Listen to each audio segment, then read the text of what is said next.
அன்பர்களே, நண்பர்களே, உங்கள் பாலுவின் இனிய காலை வணக்கம். இன்று 18/3/2024, அதாவது பங்குனி மாதம் 5ஆம் தேதி, திங்கட்கிழமை, நவமி திதி. அதே மாதிரி திருவாதிரை நட்சத்திரம் சாயங்காலம் 6:10 வரை. அதற்கு மேல் புனர்பூச நட்சத்திரம். இந்த சந்திராஷ்டிரமம் விருச்சிக ராசிக்காரங்களுக்கு நடக்குது. அடுத்தால ராகு காலம் 7:30 to 9 வரை காலையில். யமகண்டம் 10:30 to 12 வரை. நல்ல நேரம் 9:30 to 10 காலையில், சாயங்காலம் 4:30 to 5:30 வரைக்கும். நீங்கள் அணிய வேண்டிய கலர், அதாவது சற்று கலர் ஒயிட், வெள்ளை. போடக்கூடாதது, அதாவது தவிர்க்க வேண்டியது பச்சை கலர். அதே மாதிரி சாப்பிடுவது உளுந்து வடை சாப்பிட்டிங்கன்னா நல்லது. நண்பர்களே, இப்பொழுது ஜோதிடத்தை பற்றிய சில குறிப்புகள் சொல்கிறேன். இப்போது நம்ம ரிஷப லக்கணத்தை பற்றி, ரிஷப லக்கணத்தினோட அம்சங்களை பற்றி பேசிக்கிட்டு வரோம். இந்த ரிஷப லக்கணத்துக்கு உண்டான கிரகம் வீனஸ். ஸோ வீனஸ் டாமினேஷன் இருக்கனால அந்த ரிஷப லக்கணத்தில் உள்ள பெண்கள் எப்படின்னு கேட்டிங்கன்னா, நல்ல எழிலான தோற்றம், அதாவது ரொம்ப அழகான ஒரு தோற்றம் இருக்கும். முகம் நல்ல உருண்டையான முகம் இருக்கும். கருப்பாக அந்த சுருட்டையான, கொஞ்சம் ஹர்லிங் ஹேர்ஸ்னு சொல்கிறாங்க இல்லையா, அந்த மாதிரி முடி வர்றதுக்கு வாய்ப்புகள் நிறையா இருக்குது. கை விரல்கள்லாம் ரொம்ப சாஃப்டாக இருக்கும். நாலாவட்டத்தில் பாத்திரம் தேய்ச்சி அதை தைச்சி ரஃப் ஆகலாம். ஆனால் கொஞ்சம் சாஃப்டான கைகள் தான், விரல்கள் தான் இருந்துக்கிட்டு இருக்கும். பொறுமைசாலி. அதே பொறுமைன்னா அதுக்காக பயமெல்லாம் கிடையாது, பயம்ங்கிறது கிடையாது. ஆனால் பொறுமையாக தான் இருந்துக்கிட்டு இருப்பாங்க. இது அவங்களோட பெண்களோட கேரக்டர். பெரும்பாலும் இந்த ரிஷப லக்கணத்தில் பிறந்திருக்கிறவங்களுக்கு புத்தி சாமர்த்தியம் நல்லா இருந்துக்கிட்டு இருக்கும். அதே மாதிரி மெமரி பவர், ஞாபக சக்தி ரொம்ப நல்லா இருந்துக்கிட்டு இருக்கும். அதே மாதிரி பிறர் மேலே அதிகாரம் பண்ணணும், அவனை அப்படி வேலை வாங்கணும் அப்படிலாம் நினைக்க மாட்டாங்க. எல்லோரும் ஒன்று தான் அப்படிங்கிற மாதிரி மென்டாலிட்டி உடையவங்க. அதே மாதிரி இவங்களை முகஸ்துதிக்கு வசப்பட மாட்டார். எப்படின்னா சிலர் ஐஸ் வச்சு பேசினா அதில் மயங்கிடுவாங்க. இவர் ஐஸ் வச்சு பேசலாம், இவரை காரியத்தை சாதிக்க முடியாது. ஆமாம். அதே மாதிரி ரொம்ப உண்மைக்கு ரொம்ப மதிப்பு கொடுக்கக்கூடியவர். ஒரு வேலையை எடுத்துக்கிட்டால் அதை நீட்டாக பண்ணி முடிச்சிடுவார். எவ்வளவு தன்னோட அந்த வேலையிலேயே தன்னோட சாமர்த்தியம் தெரிகிற மாதிரி நல்லா பண்ணுவார். ஆமாம். அதே சமயத்தில் பொறுமைசாலி தான். அதே சமயத்தில் பிடிவாதம், நினச்சதை முடிக்கணும் கொடுக்கக்கூடிய ஒரு வைராக்கியம் உடையவர் அந்த ரிஷப லக்கணத்துக்காரர் தான். அதே மாதிரி இவங்களுக்கு எப்படின்னா கஷ்டத்தை தாங்கும் சகிப்புத்தன்மை. எவ்வளோ கஷ்டம் வந்தாலும் அதை அட்ஜஸ்ட் பண்ணிக்கிட்டு அதை சமாளித்து போயிடுவார்.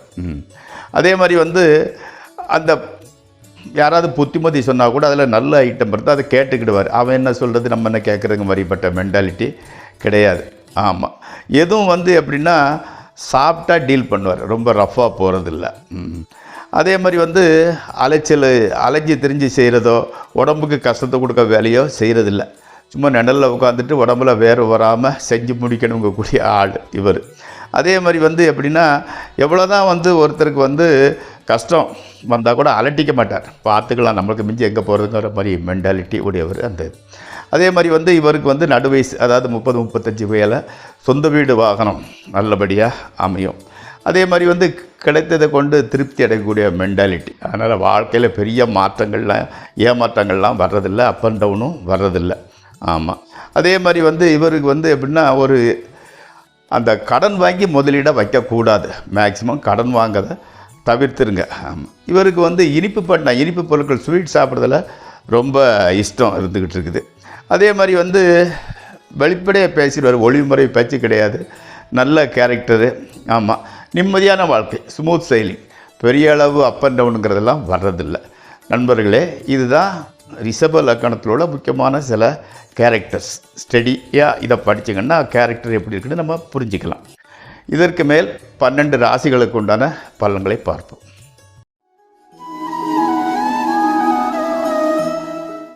நண்பர்களே, இப்பொழுது 12 ராசி பலன்களை பார்ப்போம். இந்த நிகழ்ச்சி உங்களுக்கு பயனுடையதாக இருந்தால் சப்ஸ்கிரைப் செய்யவும், நண்பர்களுடன் பகிர்ந்து கொள்ளவும். முதலில் மேஷராசி.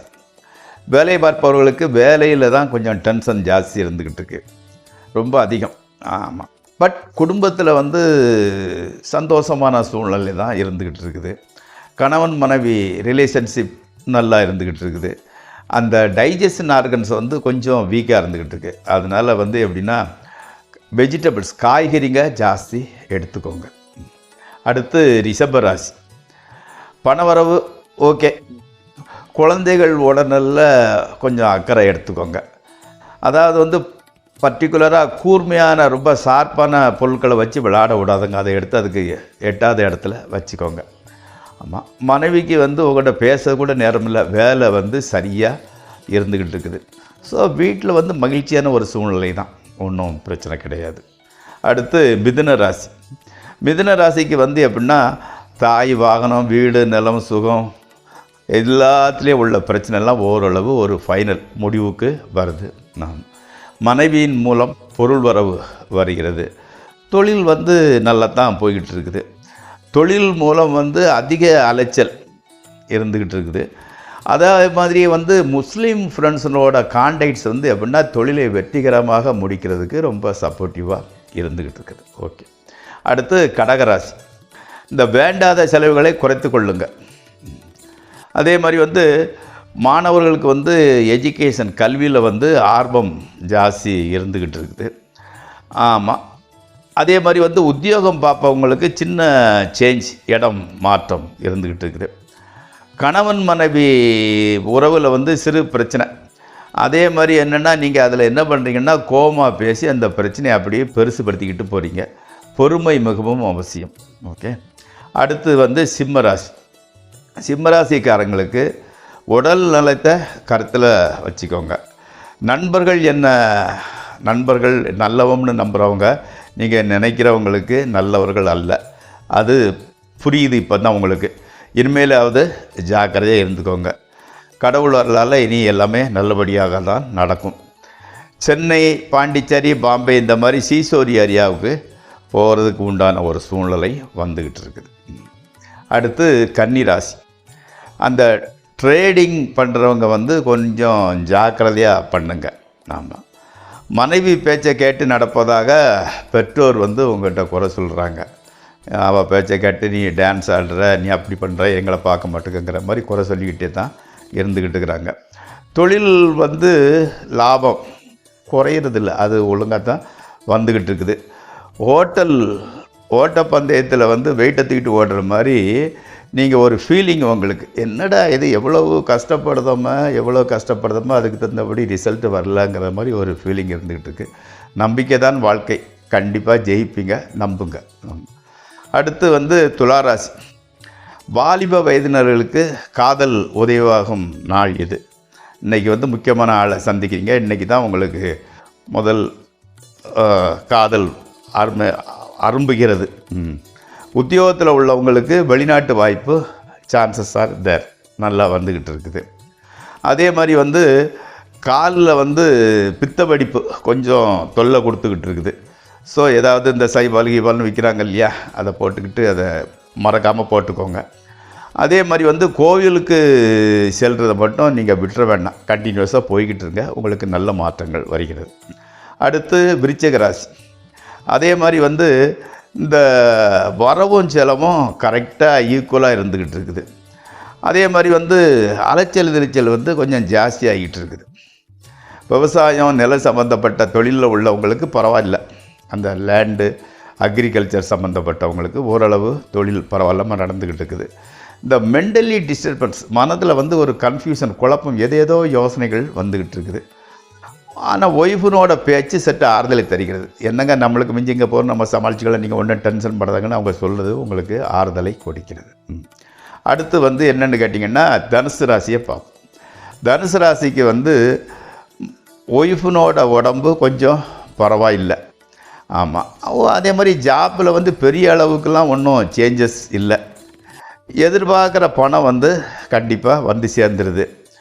வீடு கட்டுறது அல்லது நிலம் வாங்கிறதுங்கிறத பற்றி நீங்கள் வந்து முயற்சி பண்ணிக்கிட்டு இருக்கிறீங்க. அது எது எப்படியானா கூட எதிர்காலத்தை பற்றின நம்பிக்கை உங்களுக்கு நல்லா இருக்குது. நம்பிக்கையே வாழ்க்கை. ஓகே. அடுத்து வந்து மகர ராசி. கடன் தொல்லை வந்து பாதிக்கு மேலே கம்மியாயிடுச்சு, குறைச்சிட்டிங்க. ஆமாம், மாணவர்கள் ஸ்டூடெண்ட்ஸ் வந்து அந்த லேசினஸை விட்டுட்டு கொஞ்சம் படிக்கிறதுல வந்து ஜாஸ்தி ஈடுபாடு காட்டுங்க, அப்போ தான் உங்களுக்கு நல்லது. அதே மாதிரி வந்து வியாபாரிகளுக்கு வியாபாரத்தில் கொஞ்சம் டல்லாக இருந்துக்கிட்டு இருக்குது. அதே மாதிரி வந்து ட்ரேடிங் வந்து இப்போ பண்ண வேண்டாம்.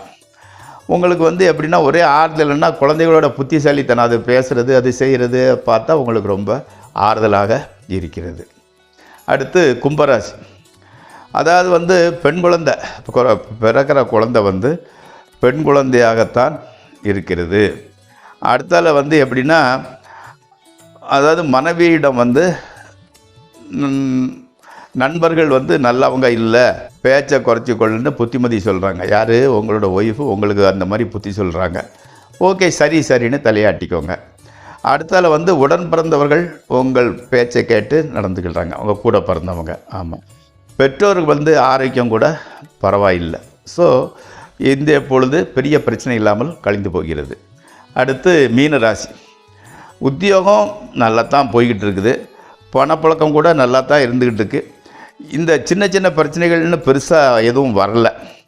ஆனால் அந்த பெரிய பிரச்சனை உங்கள் மனசில் எந்த பிரச்சனை வாட்டுதோ அந்த பிரச்சனை அப்படியே தான் இருந்துக்கிட்டு இருக்குது. அந்த பிரச்சனை வந்து இன்னும் தீரலை. புதிய தொழில் எதையும் செய்யணும்னு நினச்சிங்கன்னா கூட சைடு பிஸ்னஸ் தான் மே 1 மேலே செய்யுங்க. உங்களுக்கு வந்து குலதெய்வ வழிபாடு செஞ்சுக்கிட்டு வாங்க, அது உங்களுக்கு நல்ல முன்னேற்றத்தை கொடுக்கும். ஸோ இப்பொழுது 12 ராசிக்குள்ள பலன்கள் பார்த்தாயிட்டு.